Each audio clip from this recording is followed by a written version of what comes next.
Okay, in this video I'm going to guide you through the answers to question 1 from the exam of July 23. The question is, they give a function and then they say points A and B are the points on the graph of f where the tangent line to this graph is horizontal. Point C is the intersection of the graph of f and the y-axis. Line L is a straight line through the points A and B, and line M is the tangent line to the graph of f at point C. Compute algebraically the angle between line L and line M. Give your answer in degrees, rounded to 1 digit behind the decimal point. In order to calculate the angle, we first, of course, have to know what are line L and line M. Line L is, what was line L? It's a straight line through the points A and B. So what are A and B? A and B are the points where the tangent line is horizontal. Tangent line horizontal, that means that the slope is horizontal, and so the first derivative is equal to 0. So then we need to calculate the derivative of f, and the derivative of f, then you need to recognize that this is a fraction, and the derivative of a fraction, in order to do that, we need the quotient rule.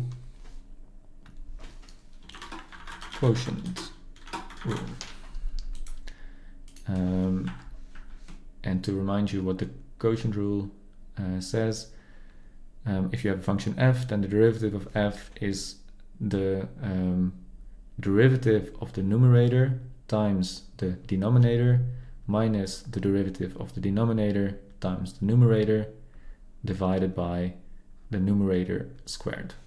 So this is the numerator, oh sorry, not the numerator squared, the denominator squared. This is the numerator and this is the denominator.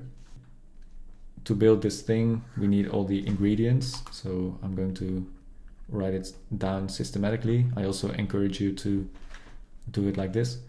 The numerator is x squared plus 4x plus 4. The denominator is x plus 4. And now we can calculate the derivative of the numerator and the derivative of the denominator. So this is 2x plus 4. X plus 4 becomes just 1. So now we have all the ingredients to build the derivative. So the derivative of f equals the derivative of the numerator, which is 2x plus 4. We have to put it in brackets because there is a plus here, and to keep it together we need the brackets. Times the denominator, x plus 4, minus 1 times x squared plus 4x plus 4 divided by x plus 4 squared.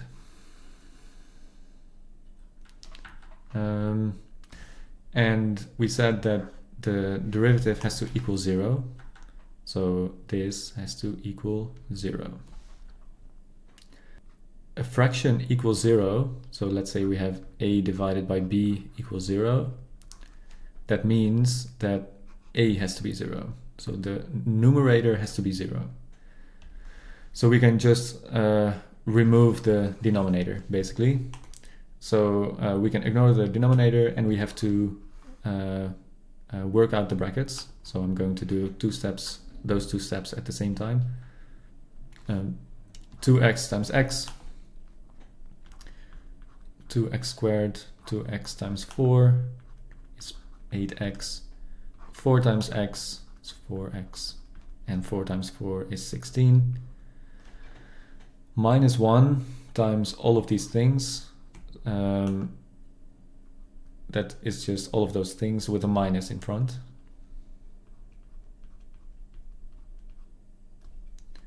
equals 0. 2x squared minus x squared is x squared. 8x plus 4x minus 4x is 8x.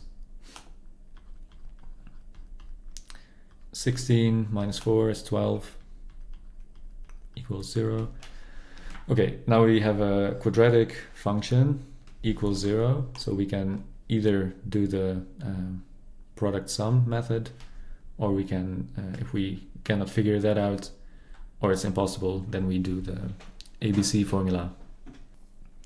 Two numbers have to multiply to 12 and add to 8.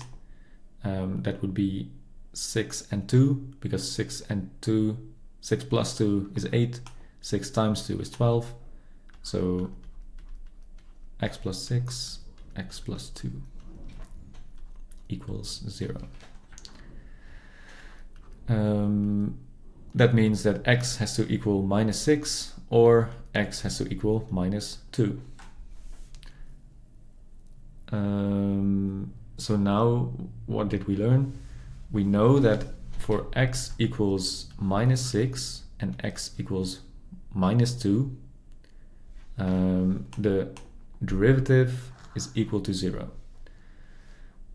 So those are the 2 points that we're looking for, point A and B. But it's only the x coordinates, and we need both the x and y coordinates of points A and B. And to calculate the y coordinate, we have to fill in those values in the original formula. So f minus 6 equals something, and x equals minus 2 equals something. Okay, let's work this out.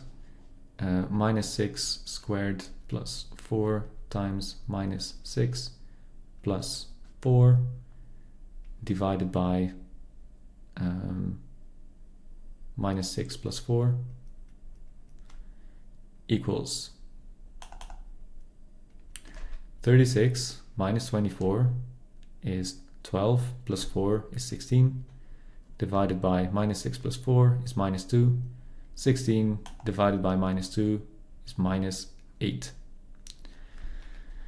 Then minus 2, same thing.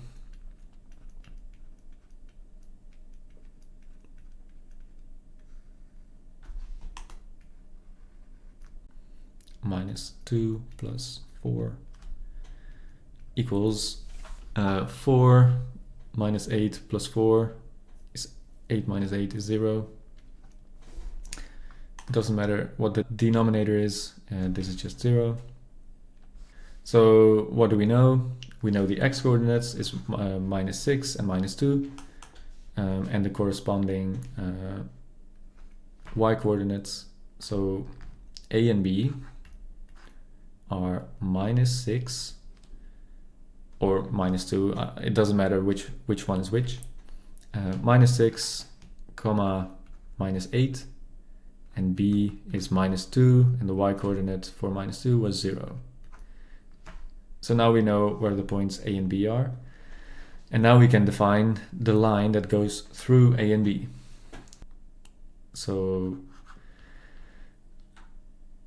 technically speaking, to calculate the angle between two lines, we only need the slope of the line, because the y-intercept, the b, so if you have y equals ax plus b, this one has no effect on the angle between two straight lines, only the slope. Okay, but let's so let's only calculate the slope.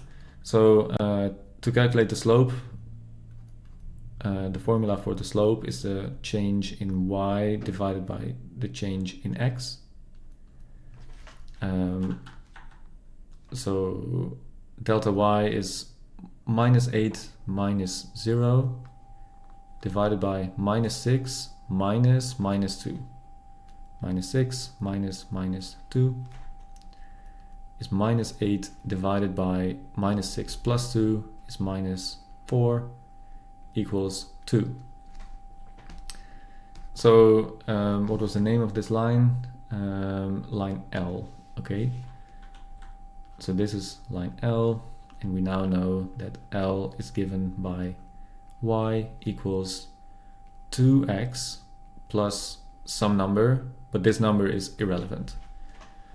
To calculate the angle, we also need the line M, and M is the tangent line to the graph of f at point C. And point C was the intersection of the graph of f and the y-axis.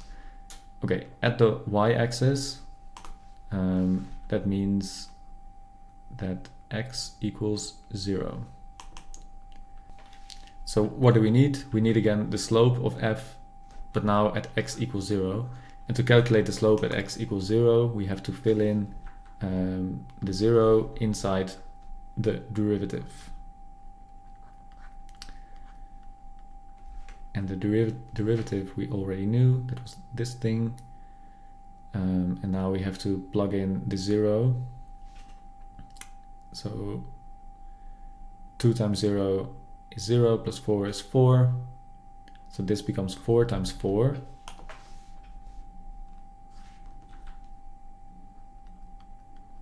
Four times 4 minus 0 plus 0 plus 4. So minus 1 times 4 is minus 4. And here 0 plus 4 is 4, squared is 16. So that's 16 minus 4 is 12, divided by 16, which is 3 divided by 4.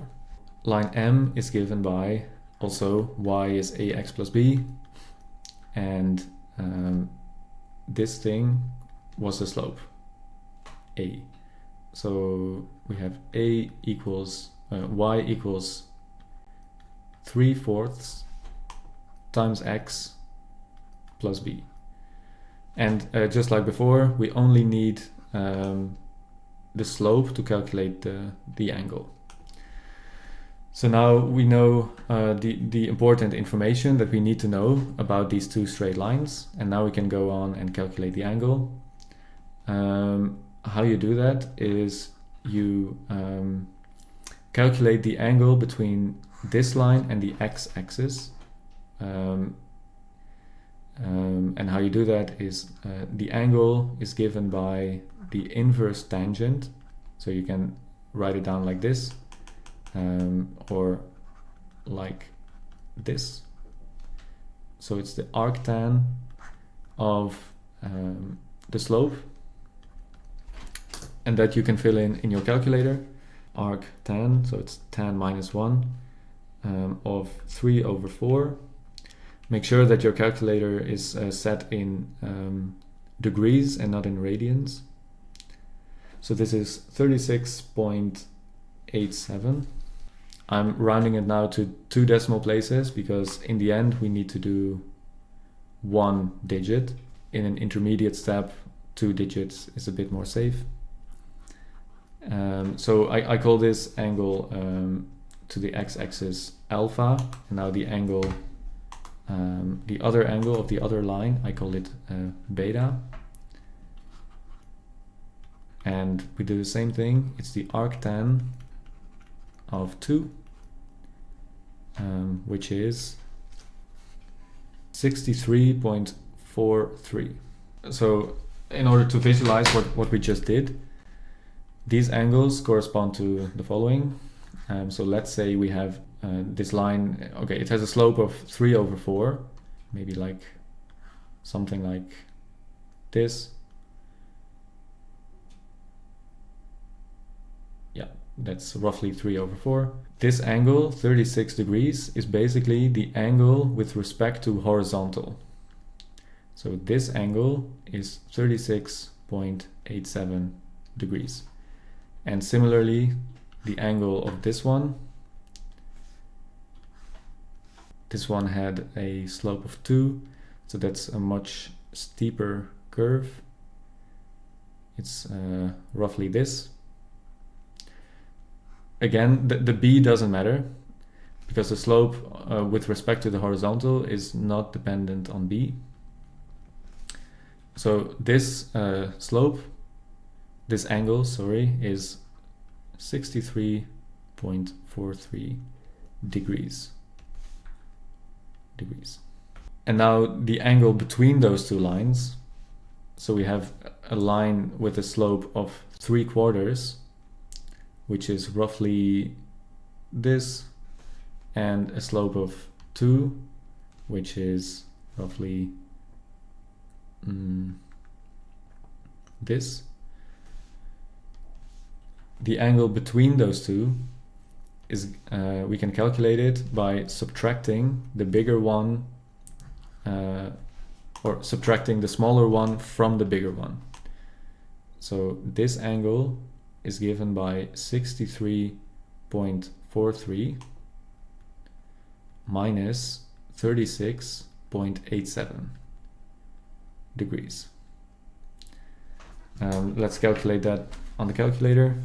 It's 26.56 degrees. So that's the angle between those two lines, which is what they were asking. So let's check if we answered the question now. Compute algebraically the angle between line L and line M. Give your answer in degrees, rounded to 1 digit behind the decimal point. So 1 digit becomes 26.6 degrees. So that's the final answer. One thing I would like to explain about these angles as well is that two lines, if they intersect each other, the angle at which they intersect, there are always two angles at which they intersect. One of them is smaller than 90 degrees and one of them is bigger than 90 degrees, unless they intersect perpendicularly. The answer that they want to hear is always the smaller angle. So the definition of the angle between two lines is always this one and not this one. So in this case, we didn't have to switch to the other one because this one was already the one smaller than 90 degrees. But it can happen that you, if you do alpha minus beta, that you get a result like 107 degrees. What you then need to do is do 180 degrees minus that result. And then that gives you a new result, 73. And then that is your answer. But in this case, 26.6 is already smaller than 90, so no need to do anything. Okay, so this was the answer to this question.